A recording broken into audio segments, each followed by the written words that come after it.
Hey everybody, CamiBaker.com. I am fabulous, fierce, and on fire. And it is Friday, and I am with friends. And I'm here with Chris. Chris and I met on Facebook, appropriately enough. And I found out that he had a TV show here in New Hampshire. And I reached out to him, and I've already been on his TV show. So I said, hey, why don't you come be on mine? And let's overexpose one another. So now Chris is getting some exposure from my peeps, and I just can't wait to hear what he's got to say. Chris, share with everybody a little bit about why you're doing your TV show and what you're all about. Hey, hello, everyone. So I picked up the show as a way to help entrepreneurs out in New Hampshire, specifically, because I realized they're really good at marketing what they do, but people completely forget about the most powerful part of their entire message, which is why they do it, and they don't put that stuff out.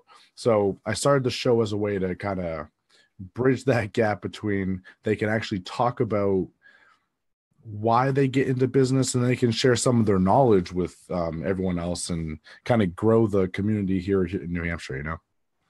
Well, I love that. I'm just making some notes as you talk. So yeah. You are wanting to help them to get out and share their message of why they do what they do. And that's so powerful to me, because one of my biggest pet peeves as a business networking strategist is the whole what do you do thing. So talking about what people do, I love to hear why they do it, how they do it, who they do it for, etc. So what do you do to help pull that out of people when you're wanting them to talk about why they do what they do? How I pull it out of them. So the show is laid out in a way that it makes it pretty easy. And I've done almost 100 interviews already. So I'm pretty good at, sitting them down there in front of me and just maybe sometimes don't even realize why they do it, but, get their history out of them and really kind of pull that along, because sometimes they don't even think about it unless they've actually done a little talking in the space. They wouldn't never even think about it. That's so true. And when people get so hooked up on here's what I do, it is interesting for them to talk about why they do it. Yeah. So share with me why you care. Why do you care about helping these folks get exposed and share their knowledge? Like what's in it for Chris? What does it just make your heart sing, or what's it about for you? So it's actually kind of funny, because there is stuff in it for me. One, I'm obsessed with learning things. So I get to sit down here every week with, 7, 8, 9 entrepreneurs who run businesses of all different kinds. And what I get out of it personally is just information, knowledge. I know so much about so many different industries now that, I can kind of be the go-to for people, where if they need advice or help, or I can kind of help them with that type of thing. And I can connect them to others that can help them out as well. And it's just a lot of fun. And that's kind of why I do it. There's, you get the whole money thing and a little bit that, but I love sitting down with people. I love talking to people. I love getting the stories out. That it's just, we don't have enough actual conversations nowadays, that when I get to sit down and do this, people they're shocked at how much fun it is to talk and get out there and, learn. It's so true. I've been saying lately, John Maxwell, and I've got to read this book because I keep talking about it, but John Maxwell has a book out called Everyone Communicates, Few Connect. Yeah. And it's so true that few really, really connect. One of my big messages right now is about, let's have quality connection that converts, whether it's converting to resources or relationships or revenue or whatever that is for you. So I think it's awesome, because I was there at your office, at your studio. Yeah. Obviously. So you've kind of created your own parade of people coming in and doing one-on-ones with you, basically. So instead of going out to boring networking events, you actually have people come to you and just basically sit down and have the proverbial cup of coffee and get to know you for half an hour. Yeah. And I still, go to networking events to meet people to bring onto the show. But I like to do the initial, people oh, let's do a one-on-one. And I'm like, sure, come on Friday at this time. And, we'll sit down and do an episode as well. And, it's 2 birds with 1 stone, What a great way to set that coffee up. I was just last night talking in Boston. I went down and spoke for Boston New Technology Group, and Tom Maloney, one of his top 10 business networking strategies is to actually set up that cup of coffee or that follow-up. So for you, it's so easy to say, hey, why don't you come down and be on my TV show? You know, and I find that for myself too now with Fabulous, Fierce, and on Fire, and with also being a guest host over at the Happiness Jungle TV show. It's a great way for us to position and posture and package ourselves as a leader in the marketplace. When people hear that you have a TV show, don't you find that they kind of cock their head to the side and say, oh, well, isn't that interesting? Yeah. I mean, it happened this morning. I was at an event here in Manchester, and I was the person who had invited me introduced me to someone, and then all the way across the other side of the room, someone spun around and ran over this way because she's like, oh, I know you. I want to talk to you.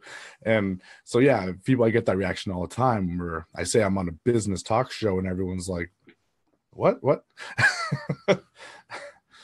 It is. It's brilliant. It's just brilliant from a networking perspective. I have a client in New York City, Jeff Bloom, who actually has had a radio show in the past, and he just started a TV show as well called 360 Degrees to Success.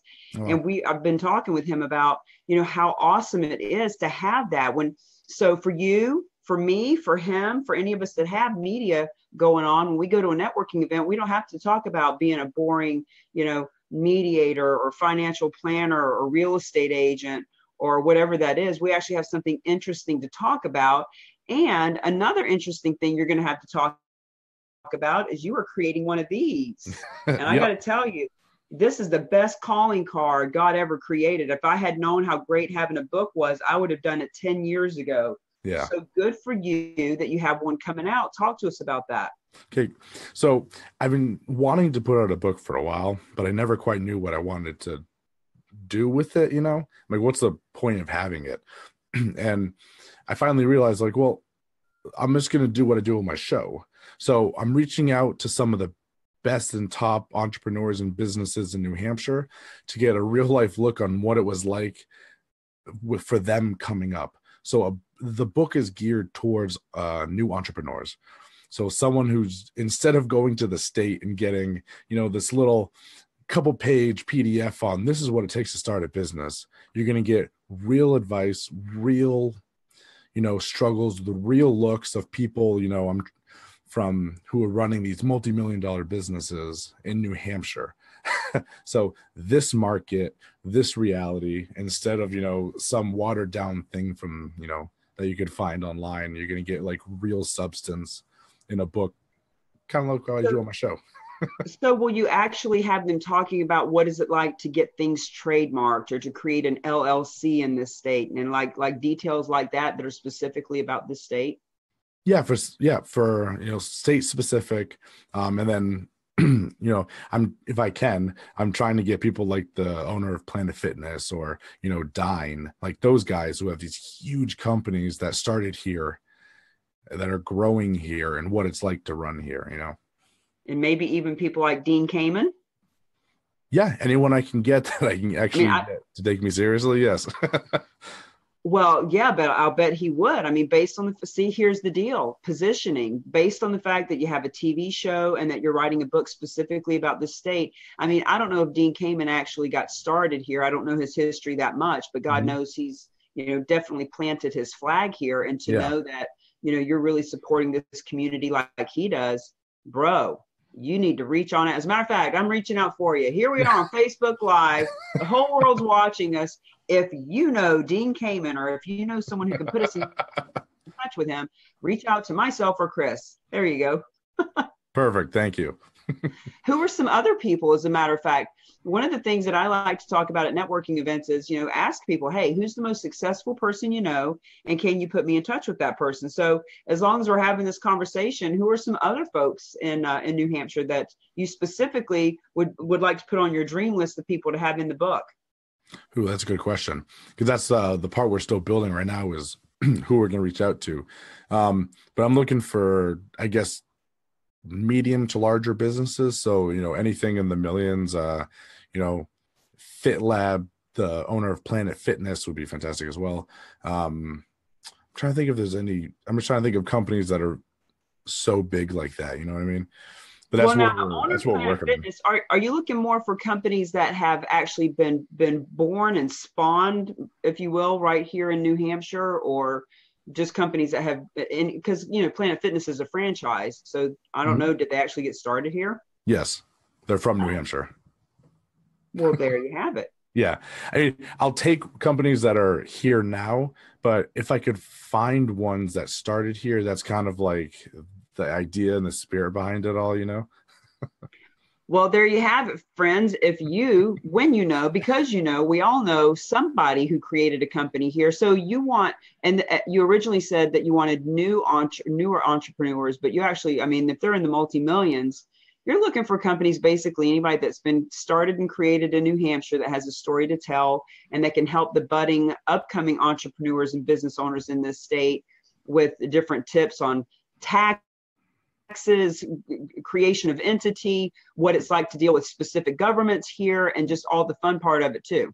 Yep, absolutely. That sounds just about right. Well, I tell you, one of the best ways to find people is instead of, just like I know at networking events, sometimes people say, well, I work with anyone who needs insurance or anyone who needs to sell their house. But when we can really tailor it down, these are specifically the 3 people that I'm looking for. It will help our audience to actually say, oh, I know that guy or I know that company. So if you think of any, we'll throw it on out there and see if people go fishing for you. Absolutely. I would love that. Thank you. Now, all of your guests that have come on your show, I know when I came on the show, you said there wasn't a fee to be on the show, but if you wanted to make a donation of a book to your shelf, that you were all about that, and you have a nice big bookshelf of material, which now includes the shameless plug of, dun, dun, dun, dun. Have you had a chance to read any of my book? Yep. I've got through a bit of it. I haven't finished it yet, but yeah, I'm working on it. Now, you've obviously read the beginning of it, the analogy with the spider and the shark and the squirrel and the skunk? Yes, I vaguely remember that one. Yeah. Now, I know when we first met, you talked about how you were quite the introvert and not necessarily antisocial, but part of the reason why you're doing this TV show is to actually pull yourself out of being introverted. Is that right? Yeah, that was maybe not the reason I started, but it's definitely helped. So what other tips would you give introverted types of folks other than going? So, I mean, that's pretty ballsy to go straight from introvert to TV show host and writing a book and getting in front of multi-million-dollar companies. Like, what kind of tips would you give folks that were feeling as uncomfortable about networking as you did? Okay. Yeah, that's actually a really good question. For me, I have to be very careful about the environment I'm in. That's where, like, if I'm at a party or like a concert, that's too much for me. And it happens at networking events too sometimes. So there's so many people to meet. Everyone's there handing out cards and being crazy, you know? So, but for me, when I go to an event like that, I find 1 or 2 people and focus on them and really like even draw them to the side and have like a nice conversation out of it all, so that I'm controlling the environment. And that's why I can do the show, because even though I'm introverted like a lot, I can sit here in a controlled environment where it's just me and my guest, and we can have that deep conversation. That's why I can also do speaking events where if everyone's quiet and just focusing on me, I can handle that type of situation, you know? But if everyone's going off and it's just like a beehive of noise, it's too much, you know? So if you're introverted, find the environment that you can flourish in and work to put yourself there. Well, and I love how you actually said that you create the environment. So in other words, if it is a beehive of activity, to use your words, but you pull somebody to the side, you've kind of encapsulated, you've made your own little environment. Yeah. Just kind of in that conversation so that it's a different energy for you. Yeah. And it's the only way to survive. Like I've heard people say introverts can't be entrepreneurs or not very well, but you absolutely can. You just need to control the environment, which you should be doing anyway, to make it, best for you. True. And people think that I'm extroverted, but I actually am introverted, depending on how what you read and which philosophy you go by. Yeah. Introverted people are people who typically would rather be, alone, actually by themselves. And to your point, one of the places that I'm happiest is on stage. I just flourish on stage. I love being on the stage. And there is a bit of, people might think, well, you need to be extroverted to be on stage. You need to be gregarious and love to be around people. But actually, there is a bit of a separation when you're on the stage, and whether it's 2 people, 200, 2,000, there is a bit of a separation there that is a bit of a safety space. Yes. Yep. Yeah. And it's controlled. So everyone's generally quiet, and it's just you focusing on, what you're doing. So it leaves you in that space where I can be comfortable in that position where, like I said, if everyone in the audience was talking and doing things, I would be like, no, I can't do that. Well, for me, actually, when I do my events, I kind of get them doing stuff, because what I've learned is that people aren't really wanting a PowerPoint presentation. They don't want to sit in a workspace kind of a training as much anymore as they want to have that live experience. For me, because I teach networking, and I teach creating quality connections that convert, and teaching people how to actually interact. And so part of the experience, if you want to call it that I create when I'm having an engagement, a speaking engagement, is to get them talking. And it can be quite overwhelming, actually, all the energy of having 50 or 100 people all interacting and talking together, specifically, like really going at it. But I think it's great that you brought that up, that whether we're extroverted or introverted. And actually, Chris, I know people that are extremely extroverted that don't make good networkers either, because they're so extroverted and they're so yakety yak, talkity talk that they're not good at listening. And a lot of the times, people that are introverted and that are actually naturally more quiet really are better networkers, because networking or connecting or communicating, or whatever words you want to call it, is really more about listening than doing a whole bunch of yakking. And I actually had a friend in the past that was so beautiful, so talkative, so extroverted, so expressive, but you just couldn't get her to stop talking. And when we would go to networking events, she never followed up with anybody, because it was just, she did so much talking that by the time they separated, there was really nothing to follow up about. Like, she just didn't have a system with that. So I always say, just focus on 2 or 3 people as well. Yeah, I agree. And like I said, well, like you had been saying, talking too much can hurt you in a lot of cases, from sales all the way down. And, people want to talk about themselves. I get that. But if you want to build that relationship with someone else, let them talk about themselves. Well, and that's why, I'm such an anti what do you do question kind of person. When you ask somebody, hey, what are you working on? Or tell me something about you that has nothing to do with your work or where you're from. That's when they look up to the side and they think about it for a minute, and then they tell you what's really important to them. And you can just kind of, egg them on, pull, that's interesting, tell me more. And they want to talk about their grandkids, or the car they're restoring, or, the play they're putting on, or the book they're writing, or whatever that is. So you're right. People do want to talk about themselves. Yeah, absolutely. So tell us a little bit about the types of people that you're looking to interview. I know you're looking for business owners, obviously, in the New Hampshire marketplace.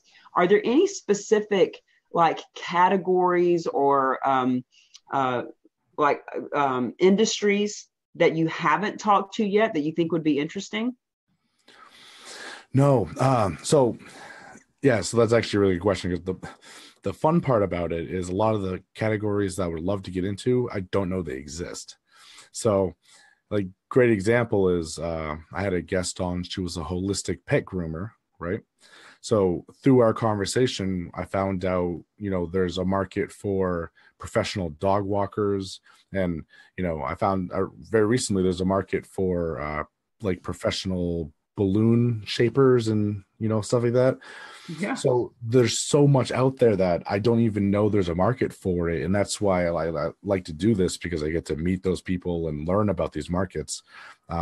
So anything unique, I know a blacksmith, I would, anything that's outside of the norm, I love talking to those types of people, but they're afraid to approach me.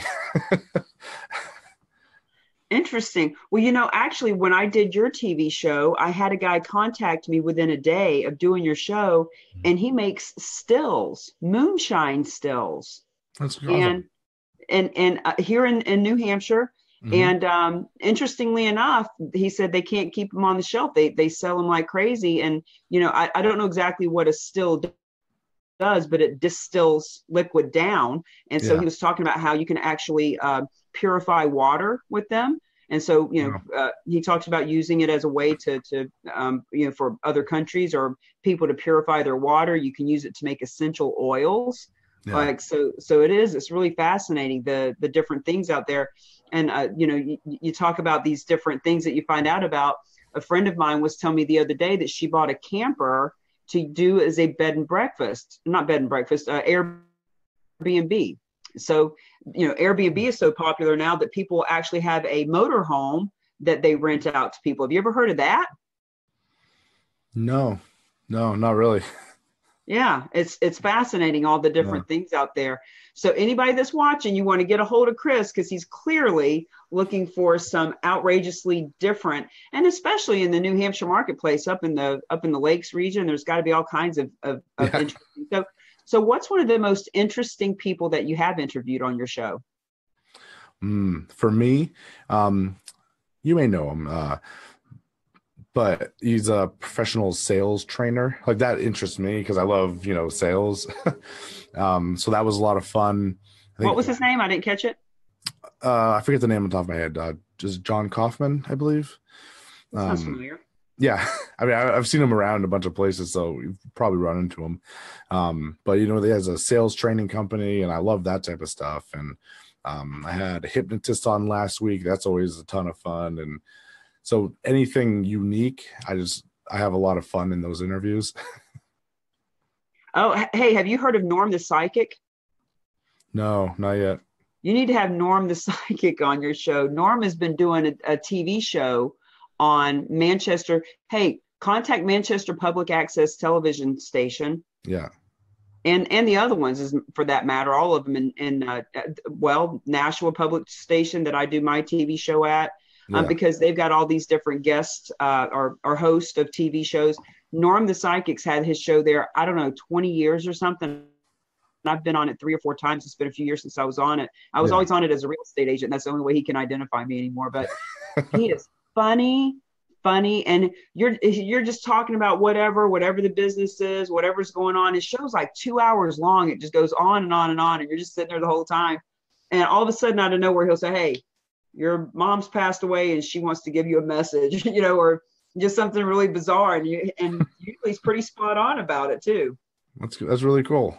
Yeah, Norm is an interesting character. So that would be a good thing for you to do, to reach out to the different radio and TV places around to get other TV, because one of the things that I like to help my clients with is to leverage their time Mm. and to reposition themselves as the authority in whatever marketplace that is. And so one of the best ways for you to leverage your time is to have other TV show, podcast, radio host, etc., come on your show so that you guys can cross pollinate, right? Yeah. Yeah. That's what we've been working on. Cause as I said, we're just about to hit our 100th episode. So I'm starting to feel like an authority myself a little bit. It's kind of hard for me, but so we're getting there and I'm working on growing so more people know who we are. I think we talked about this when I met you, but the Yeah. TV show that Lindy Eldridge and I do, the Happiness Jungle, Yeah. we're coming up on 100 guests as well. Most of them Nice. hers, obviously. I just started helping Yeah. out a couple of months ago, but we're going to be having a guest appreciation dinner where we're all going to get together. So out of our 100, some of ours actually come from Skyping around the country, around the world, but the majority of them are here in the New England marketplace. Hmm. So we're going to have 50 to 60 entrepreneurs and movers and shakers and authors and coaches and all that kind of thing come together. So you might consider having a gathering like that for the people that you've already had on your show and ask them to bring somebody they know to introduce you to. Yeah. And I loved that idea when you gave it to me. So I'm definitely like, it's in the works of me figuring out the logistics behind it, but I do plan on doing one because I just love that idea so much. Yeah. Well, and when you get to, can you imagine I mean, because I can, because we're getting ready to do it in Yeah. May, having a room full of people that you've interviewed, that you've spent that quality 1 hour with, that you already know so many details about them that other people may not know because you sat with them and had that quality time and we're interviewing them. And you got this 100 people in the room that all love you and respect you and trust you and want to support you and want to see you grow and all of that. And then also asking them to bring one friend with them. I mean, Yeah. bro, you're building a network and it's just for me, I'm always thinking, yeah, but how do you monetize that? Like, what are you going to do with that? That's funny. Yeah, it'd be an amazing tool for, growth of the business and your reputation and name, and, monetizing it is important, but I think the monetizing comes afterwards in that situation.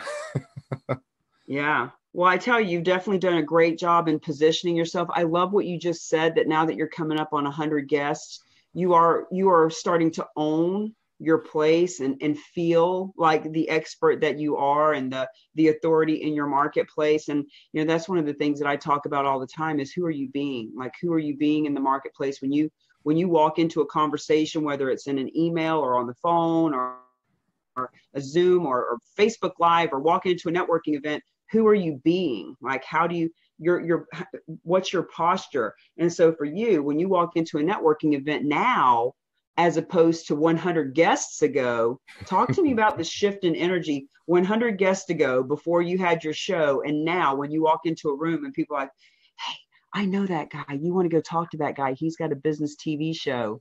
Like, how do you feel now when you do that?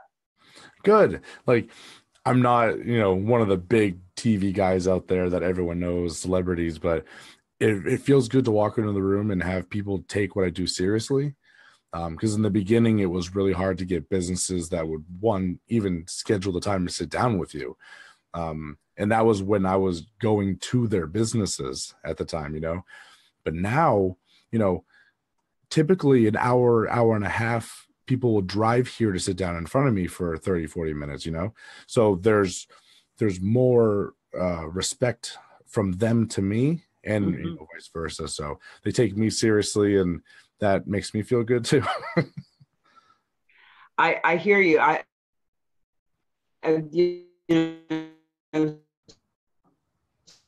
So many times I used to be in network marketing many years ago, and there was definitely a different posture, a different me sitting. It's the difference between hunting and fishing. When you think about a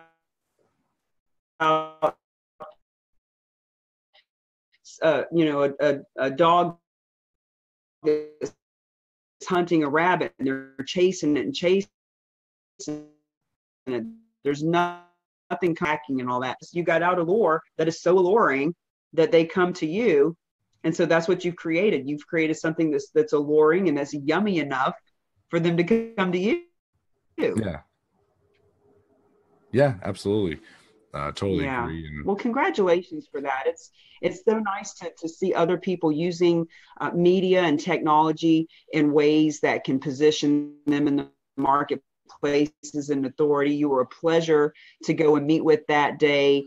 And I did a post about it. People in the state that would be great to interview with you. It's just a matter of having them find out that you exist, and hence why we're doing Fabulous, Fierce, and On Fire today, so that they know how to get in touch with you. So all of my business peeps in the New Hampshire marketplace, shame on you if you don't reach out to Chris and go spend a quality half hour or so with him at his studio. It's right in Bedford, New Hampshire. I won't give the address until you actually set it up with him, but it's a beautiful building. He's a pleasure and a joy. Just bring him a book. You'll know that you help feed his mind instead of his belly. That's what I said to the board of realtors when I went to go speak to him. They were going to have a luncheon, and I said, look, instead of spending all your money trying to feed their belly, let's spend it on a good speaker and feed their mind. Right? Yeah, absolutely. because you're all about personal growth, and I appreciate that. That's one of the things we have in common. So we're going to come to the Chris is waiting for you to be his guest. So reach out to Chris. I'll make sure that you have all this contact information here, and this is going to be on YouTube forever, evermore, and we'll have his website and different ways to contact him. Chris, are there any last words of any encouragement that you would like to share with either your fellow introverts or any business people, or anything about your book, or any last comments, questions, concerns, hallucinations you'd like to share? No, I guess my last words would be, don't let people tell you something's a weakness. Take advantage of it, find out how you make it a strength, and roll with it. Like, no one would have imagined all those years ago that, I'd be hosting a talk show, but I love it. It's fun. People respect me for it. And, that was what people thought was my weakness. So make it your strength and roll. Amen, my friend.